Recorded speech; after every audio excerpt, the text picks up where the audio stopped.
अस्सलाम वालेकुम। मेरा नाम है मोहसिन तारिक। आपको बहुत बहुत मुबारक हो कि आपका वीज़ा भी लग गया, स्कॉलरशिप भी होगी, एडमिशन भी हो गया इटली के अंदर।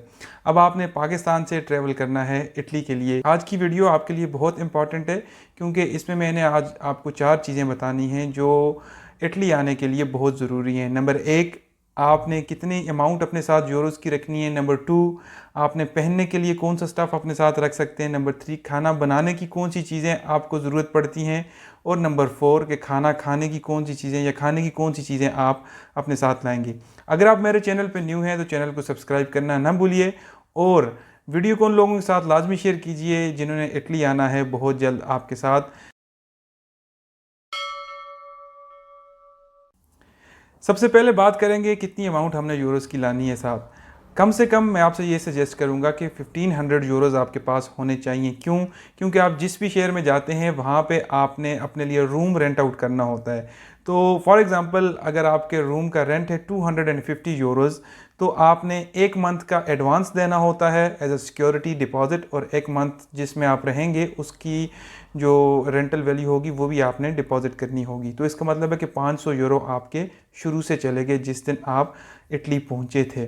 तो आपको स्कॉलरशिप हो सकते हैं 1 महीने बाद मिले, 1.5 महीने बाद मिले, तो आपके पास इतनी अमाउंट ज़रूर होनी चाहिए कि आप इन 2 महीनों के अंदर अपना सर्वाइवल आसानी से कर सकें। डिटेल इसकी मेरी एक दूसरी वीडियो में भी है, कितने एक्सपेंसेस होते हैं, आप उसको भी लाजमी देख लीजिएगा और उसका लिंक भी मैं इस वीडियो की डिस्क्रिप्शन में शेयर कर दूंगा। अब चलते हैं पहनने के लिए हमने क्या क्या साथ रखना है। बहुत से लोग आपसे ये कहेंगे कि पाकिस्तान से आप शॉपिंग करके आ जाओ, यहाँ पे चीज़ें बहुत महंगी हैं। मैं आपको यकीन के साथ बता सकता हूँ कि मेरा यहाँ पे 2 साल से ज़्यादा का अरसा यहाँ पे गुजर चुका है। ये बात बिल्कुल ठीक नहीं है कि इटली के अंदर बहुत ज़्यादा चीज़ें महंगी हैं एज़ कम्पेयर टू पाकिस्तान। आप यहाँ पे जब ख़ुद आएंगे आप देखेंगे कि यहाँ पे जब ऑफ़र्स लगी होती हैं, सेल्स लगी होती हैं, तो बहुत महंगी महंगी चीज़ें आपको बहुत सस्ते दामों मिल जाती हैं। तो शुरू में अपने आने के लिए इतने कपड़े ज़रूर साथ रख लें कि आप जो है आपका 1 महीना उनके साथ आसानी से गुजर सके। फिर आप यहाँ से शॉपिंग कर सकते हैं। जो शॉपिंग आपने पाकिस्तान से करनी है, बहुत सारा स्टफ़ लेना है, जैकेट्स लेनी है, जीन्स की पैंट्स लेनी है, शर्ट्स लेनी है, जो कुछ आपका दिल करता है वो आप बजाय पाकिस्तान से ख़रीदने के, या आपने शूज़ लेने होते हैं वो आप बजाय पाकिस्तान से ख़रीदने के आप यहाँ से आके ख़रीदेंगे तो आपको एहसास होगा कि हो सकता है हमें शायद पाकिस्तान से सस्ती चीज़ें मिल गई हैं। क्यों? क्योंकि यहाँ पे चंद बड़े बड़े स्टोर्स हैं जहाँ पे बहुत सेल्स लगती हैं, और ख़ास तौर पे अगर आप जो हैं जुलाई और अगस्त या जनवरी फरवरी में देखेंगे तो इनकी बिल्कुल ज़बरदस्त किस्म की सेल लगी होती है और बहुत आसानी से आप बहुत सी चीज़ें ख़रीद सकते हैं। लेकिन अगर आप इन दिनों में नहीं भी आ रहे तो वीकेंड्स के ऊपर भी आपको सेल मिल जाती है, या किसी ख़ास दिन के ऊपर आपको मैसेज भी आ जाता है। उसकी भी मैं एक वीडियो शेयर कर दूंगा कि एक ऐप है आपने डाउनलोड करनी है, उसमें जब भी कोई सेल्स लगती हैं तो वो आपको नोटिफिकेशंस आ जाता है। इसलिए मैं फिर से रिमाइंड कराता चलूँ कि इतना स्टफ़ अपने साथ पहनने के लिए लाएँ कि आपका 1 महीना गुजर सके। बाकी नई चीज़ें ख़रीद के लाने की ज़रूरत आपको बिल्कुल भी नहीं है। यहाँ से आप ख़रीद लेंगे और अच्छे फ़ैशन की होंगी, अच्छी क्वालिटी की होंगी और इन लोगों के स्टैंडर्ड्स के मुताबिक होंगी। एक बात ख़ास तौर पे याद रखिएगा, इटालियंस पूरी दुनिया में सबसे बेहतरीन लिबास पहनते हैं। चलते हैं खाना बनाने के लिए। जब पाकिस्तान से आ रहे होते हैं तो लोग आपको सजेस्ट करेंगे कि बड़े बड़े बर्तन अपने साथ रख लें, बहुत कुछ साथ रख लें। ऐसा हरगिज़ नहीं है। इटली वाले लोग भी खाना खाते हैं, ये भूखे तो नहीं ना मर रहे। यहाँ पे खाने की चीज़ें मिलती हैं, खाना बनाने की चीज़ें भी मिलती हैं।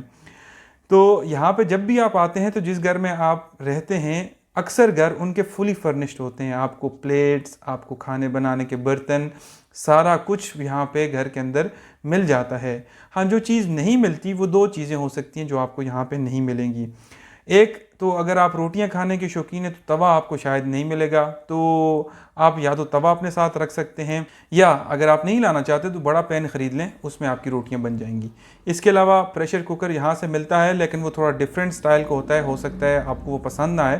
तो एक छोटा मिनी कुकर आप अपने साथ रख सकते हैं अगर आप गोश्त के शौकीन हैं। अगर नहीं है तो बाकी हर चीज़ आपको यहाँ पे मिल जाएगी। आपको ग्लास वगैरह हर चीज़, बहुत से अच्छे स्टोर्स हैं यहाँ पे, बहुत सस्ते दामों आपको ये चीज़ें मिल सकती हैं। फॉर एग्ज़ाम्पल हैप्पी काज़ा के ऊपर चले जाएँ तो आपको ये चीज़ें जो है बहुत सस्ते दामों में मिलेंगी। तो ख़ास कोई इस तरह की चीज़ नहीं लेके आनी है। हाँ, 1 हफ़्ते के लिए आप रख सकते हैं अपने लिए कोई छोटा मोटा चाय का कप या केटल बनाने की। शुरू में आपको हो सकता है आने जाने में दुश्वारी हो, चीज़ें सर्च आउट करने में, डॉक्यूमेंटेशन में टाइम लग जाता है, तो बंदा इतना रख ले कि आपका एक हफ़्ता आराम से गुजर जाए, इससे ज़्यादा नहीं। बाकी जब आप आएंगे तो यहाँ पे एक्सप्लोर करेंगे और आपको ख़ुद पता चल जाएगा, फिर आप मुझसे ज़्यादा जानने लगेंगे इटली को। चलते हैं खाना खाने की कौन सी चीज़ें ले आएँ। इटली के अंदर सारा कुछ मिलता है, हलाल फूड्स भी आपको यहाँ पे मिलते हैं, आपको चिकन भी मिलता है, आपको गोश्त, हर चीज़ यहाँ पे आपको हलाल मिल जाती है। स्पाइसेस भी मिलती हैं, लेकिन अगर आप स्पाइसेस के शौकीन हैं, अगर आपके पास आपके लगेज में स्पेस है, जैसे मैंने आपको कहा अगर आपने ज़्यादा शॉपिंग नहीं की, यहाँ से ही आके करनी है और छोटी छोटी चीज़ें आप अपनी ज़रूरत की बिल्कुल साथ रख देते हैं, तो आप जो हैं यहाँ पे फिर अपने लिए स्पाइसेस रख लें साथ। यहाँ से आपको मिलती ज़रूर है, ऐसा नहीं है नहीं मिलती, लेकिन अगर आपके पास स्पेस है तो ये चीज़ें थोड़ी सी आपके लिए एक्सपेंसिव होंगी, क्योंकि जब आप पाकिस्तान से बंदा आता है तो शुरू शुरू में बंदा सोच रहा होता है कि यार ये चीज़ इतने की है पाकिस्तान में, तो कन्वर्जन हमारे जहन में चल रही होती है। तो अपने साथ अपनी मर्ज़ी की स्पाइसेस रख लें ताकि आपको यहाँ पे शुरू में कुछ दुश्वारी ना हो। तो अपनी स्पेस को इक्वली डिस्ट्रीब्यूट कर लें इन चीज़ों के ऊपर कि क्या लेके जाना है, क्या क्या रखना है और फिर आपने खाने पीने की कौन सी चीज़ें रखनी है। इन बातों का ख्याल रखेंगे तो आपका सफ़र आसानी से गुजर जाएगा। बहुत से लोग आ रहे होते हैं और अगर उनका 30 kg अलाउड होता है तो उनका 35, 37 एयरपोर्ट के ऊपर मसला बन जाता है, एक्स्ट्रा पेमेंट करनी पड़ती है, ना फेंकने के होते हैं ना छोड़ने के होते हैं। तो इन बातों का ख्याल रखें, कभी भी अपने लगेज को एक्स्ट्रा ना लेके जाएं। एक आध केजी को तो शायद वो छोड़ भी देते हैं, लेकिन बाज़ नहीं भी छोड़ते, तो इसलिए बंदा एयरपोर्ट के ऊपर परेशान हो तो अपने लिए भी आसानियाँ पैदा करें, उन लोगों के लिए भी आसानियाँ पैदा करें। अगर आपको मेरी आज की वीडियो पसंद आई हो तो इसको लाजमी लाइक भी कीजिएगा और शेयर उन लोगों के साथ कीजिएगा जो इटली आने वाले हैं बहुत जल्द, और चैनल को सब्सक्राइब करना ना भूलिएगा। मिलते हैं अगली वीडियो में। अल्लाह हाफिज़, अस्सलाम वालेकुम।